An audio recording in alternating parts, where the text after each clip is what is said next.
Hello everyone. Welcome to the KMAC Poetry Series.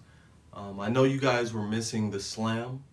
If you've been with us before, you know that the KMAC Museum has always been a home for Poetry Slam for the past 4 to 5 years. We started having Poetry Slams there, and instantly Louisville responded by coming out in droves, and each show, each Poetry Slam, we had many people, 50 to 100 sometimes. But we have to rethink that. In these times of a pandemic, right? In these times of COVID, we want to make sure that we are being safe and adhering to guidelines from our state to ensure that people are healthy and can consume poetry in a healthy way. So, for the next few months, we'll be trying out a new digital platform, a new virtual platform for our poetry slams. Now, online and on the web, you've seen poetry slams had where folks are calling in, and there could be technical difficulties and so on and so forth.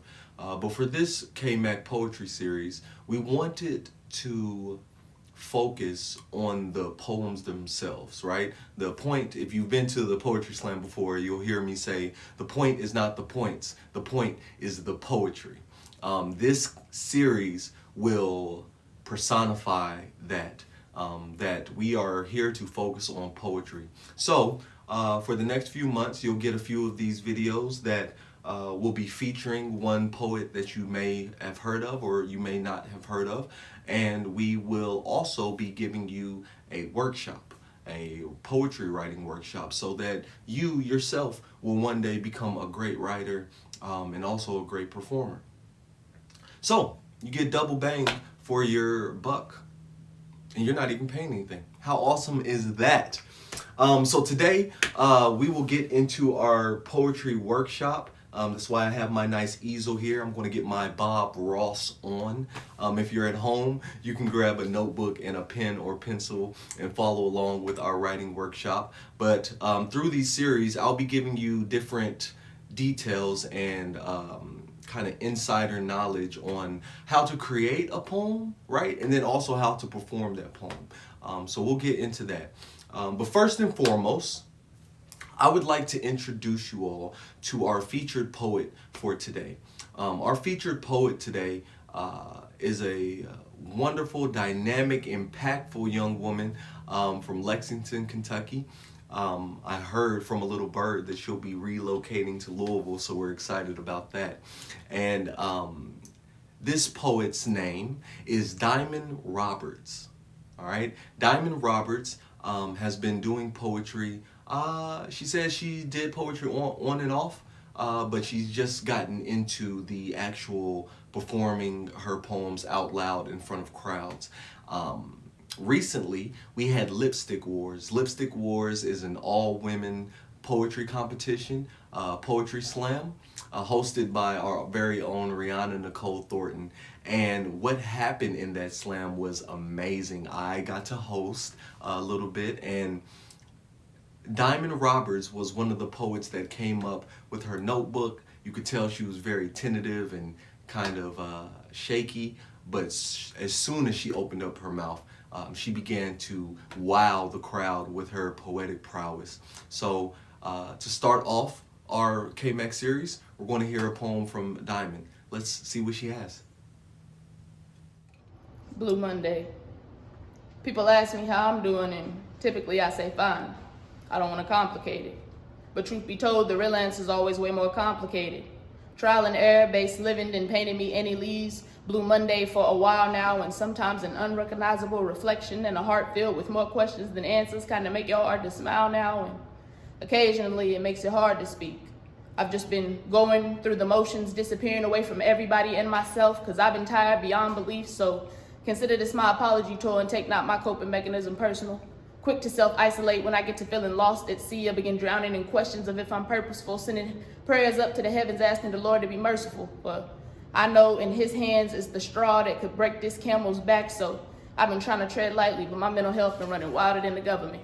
I've been battling self-worth on a journey of self-rediscoverment in this place where the old me's crushing on the new me, but she playing hard to get, been inhaling to exhale. No, I probably never should have started it, but easy flowing therapy sessions after I pearl make it hard to quit. Seems the only manual to life is experience, good or bad, and we don't get no starter kits. And clearly I've been working through some things.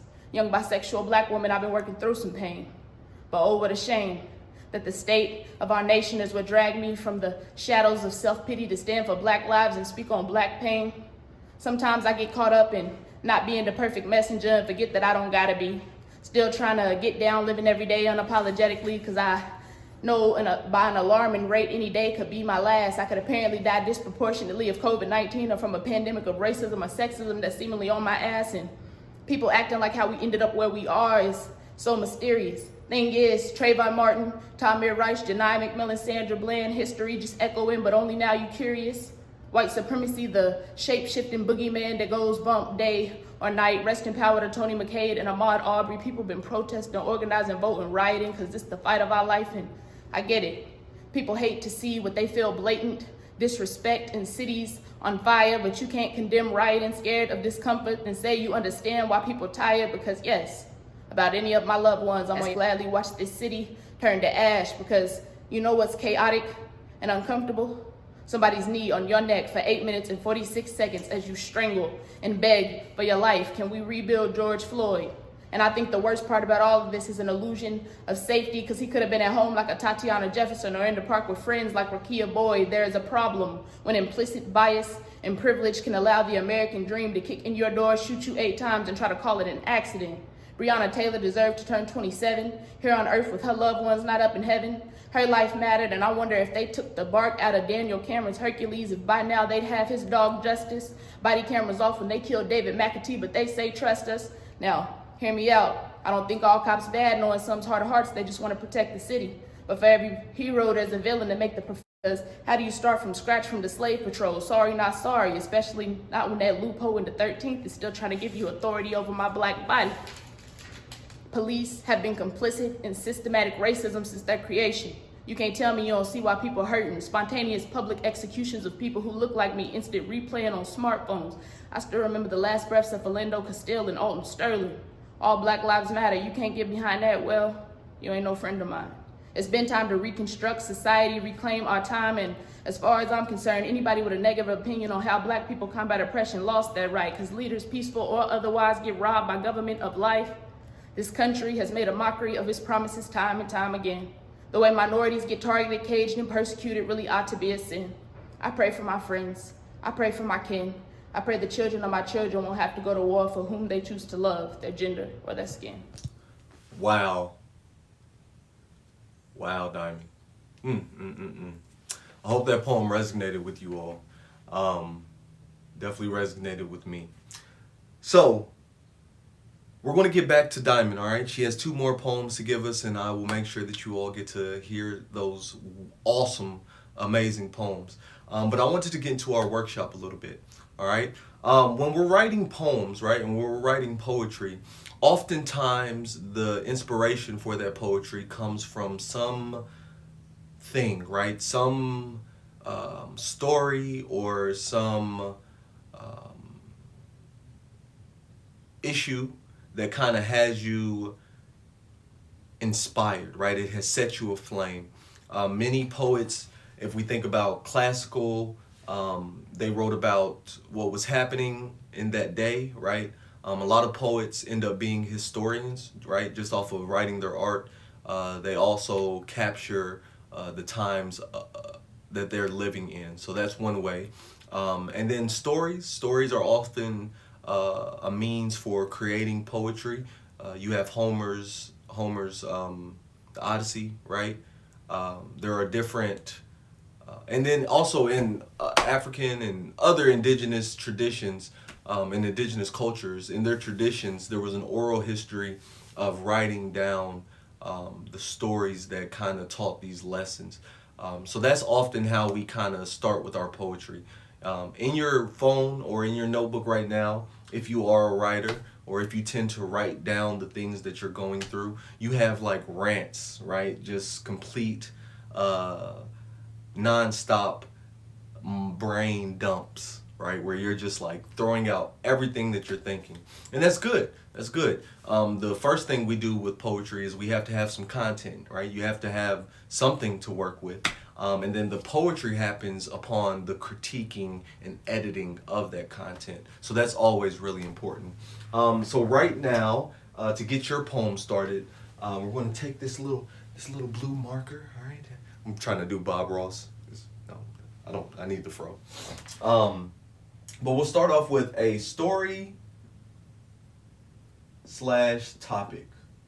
You can write this on your paper to help you start to put together what you want to say. Now, there's an abundance of topics, there's an abundance of stories that we can write poetry about, but I think that I'm going to start light with you all, and also want to pick something that we can kind of all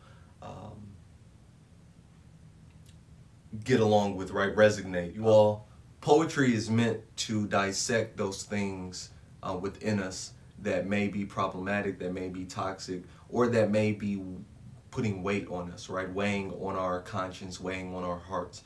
And the whole goal of poetry is to get that off your heart. We find that the commonality of humanity, right? The things that make humankind kind of get along is the different shared experiences that we know most humans kind of experience.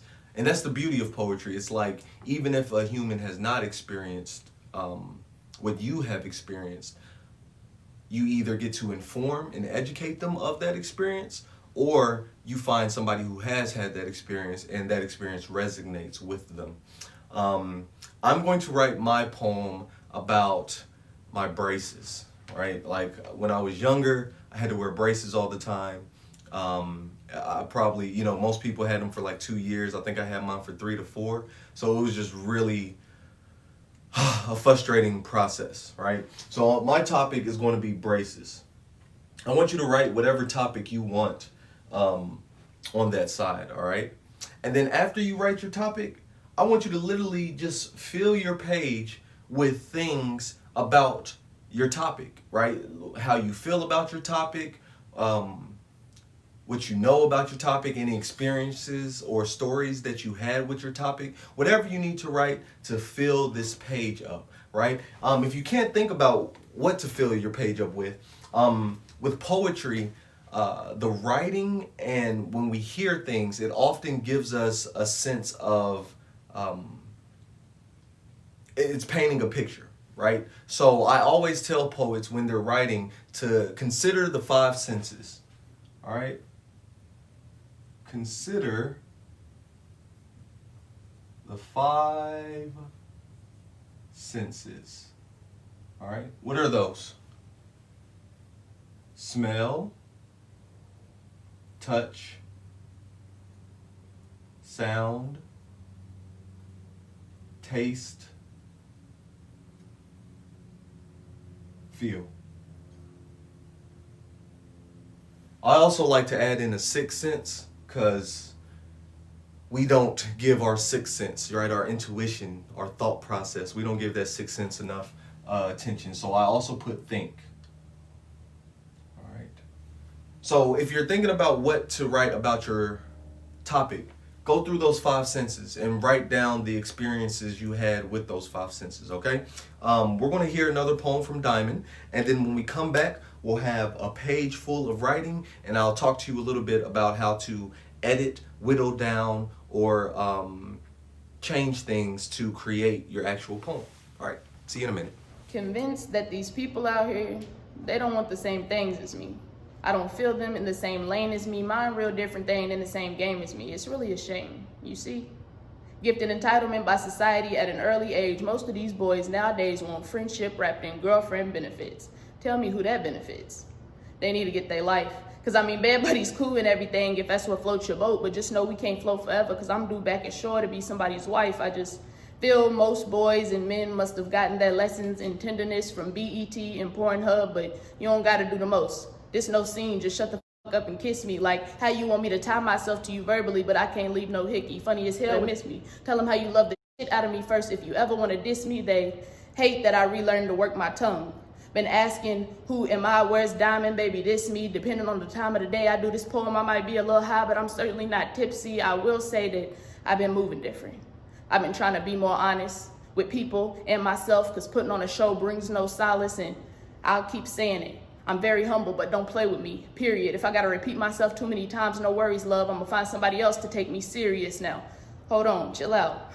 Don't get furious. Black man, I love you long time, but acting like you God's gift to earth, baby, that's what you call delirious. Where I got all this newfound audacity from, I know y'all curious. Just know that I done been scorched by the fires of hell, so I turn my back to negative energy and dark arts, all light, no black, like my name's Serious. I just think a lot of men move the way they move because they be damaged like canned goods. Mentally dented from a drop from 3 chicks ago, she ain't grip you like she should.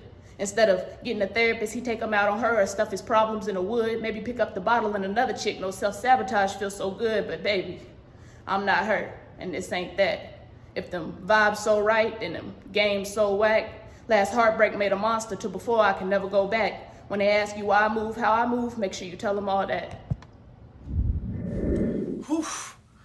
I guess we can see now why she won Lipstick Wars. Well, welcome back. If you're following along with the workshop, you have on your paper writing, right? Good old content, words and such. Again, my topic was braces and my experience with braces. So I considered the 5 senses, the smell, touch, sound, taste, feel, and I added an extra sense, thought, thinking. And I just pretty much just like wrote out different things. It was so random, but I said, my teeth were covered in metal. The worst part was having them tightened because I could not eat and my mouth was really sore. They gave my bullies another physical attribute to poke fun of. The very first time they were put on, my mother bought me some Burger King to eat, and I could barely bite into the bread. The orthodontist's office was wood paneled and had a fish tank in the waiting room. The braces were tight and the bracket scraped the inside of my lips and cheek. Say teeth, I meant to say cheek. They were so sharp, I would cut my tongue on them when I ran across them. My teeth were really messed up though. I had 4 extra teeth trying to push their way through my smile. My mother would take me to get them tightened twice a month. Each time it was scary, and I hated going at night. I was supposed to wear a headgear that was meant to fix my overbite, but in the mornings my teeth felt like they had been pushed to the side. I've had so much trauma with oral health care that as an adult, I sometimes refrain from doing the things I need to keep my mouth healthy. I also missed candy. Whew. Crazy random, right? Kind of just gave you a introspection into my whole life with braces or my adolescence. But this is just a tirade, right? This is just a rant. This isn't a poem, you know? But we're going to change it into a poem.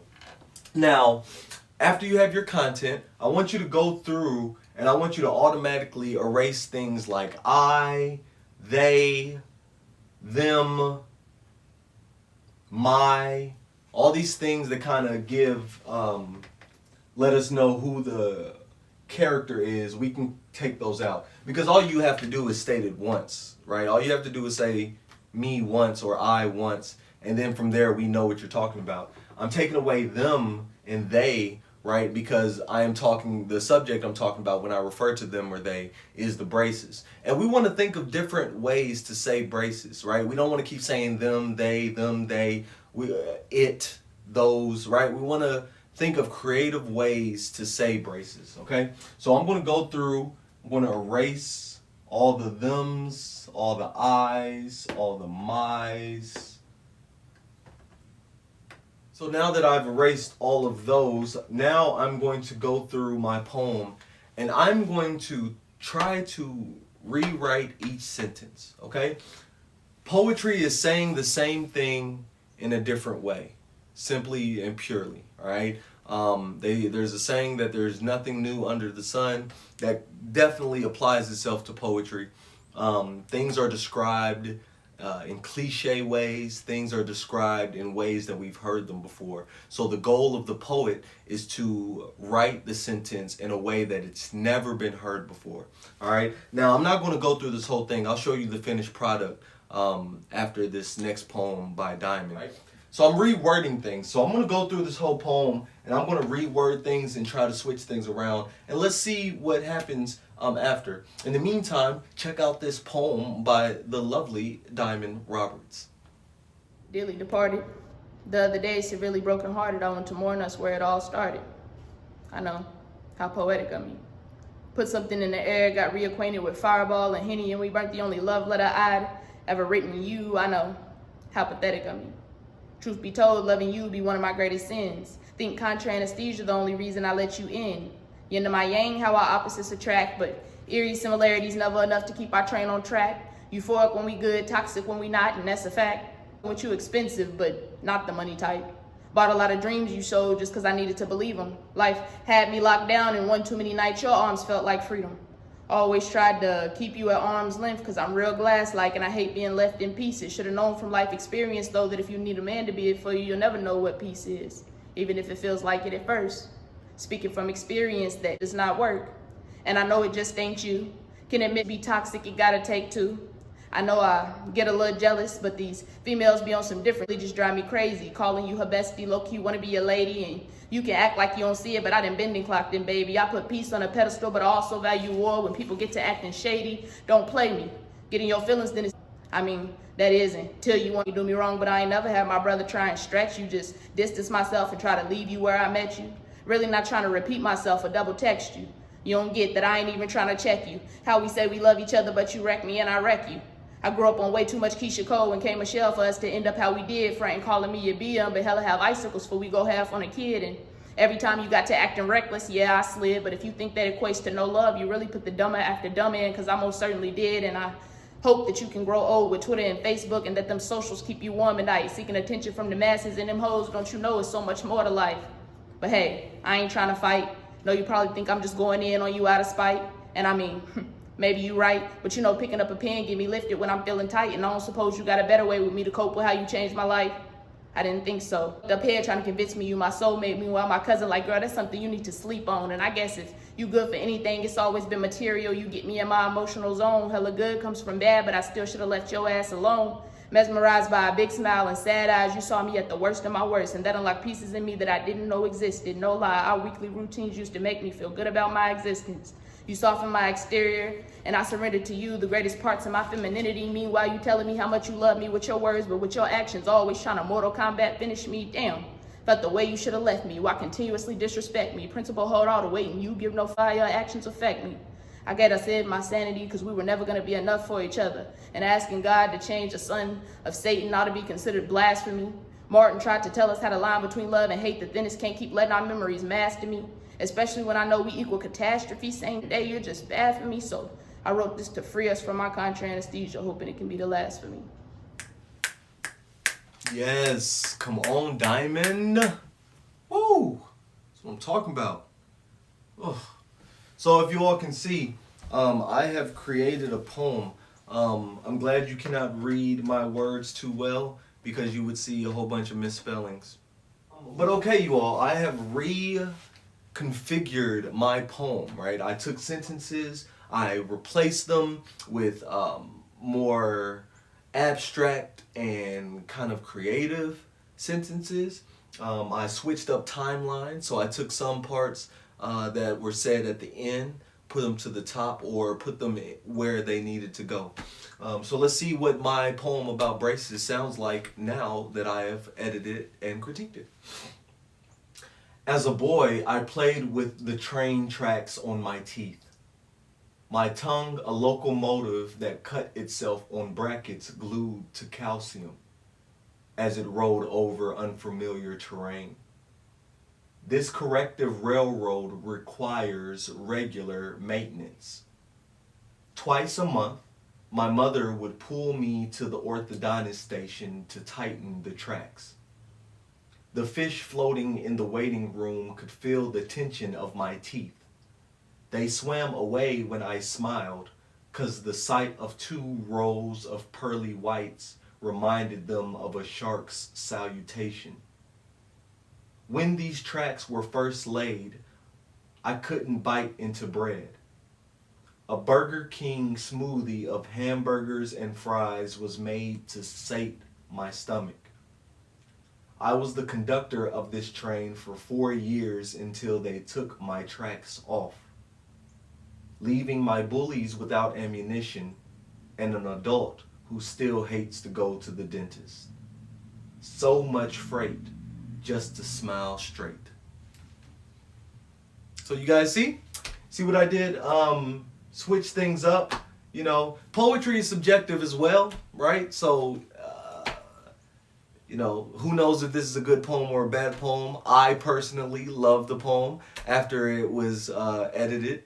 And as the poet, as the writer, you should just love your art, right? It's all about what you find nice, what you find good, what you like about your poem. So that was our poetry workshop. Remember, when you're about to write a poem, you think of your topic, and when you're writing about the topic, just dump your brain, empty your brain of all the things that you could say about that topic. And while you're dumping your brain, consider the smell, touch, sound, taste, feel, and the thought of whatever your subject is.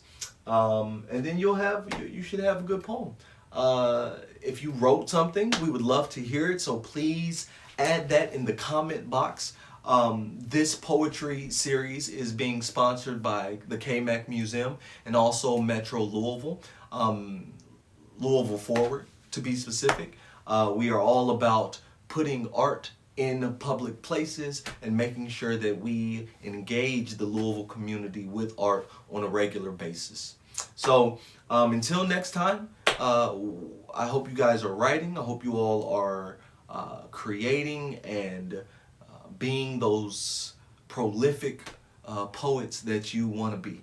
And until next time, we'll be featuring another person in our next series, and I can't wait to see you all then. All right, remember, the point is not the points. The point is the poetry. Right on. See you guys later. Much love. Spread love.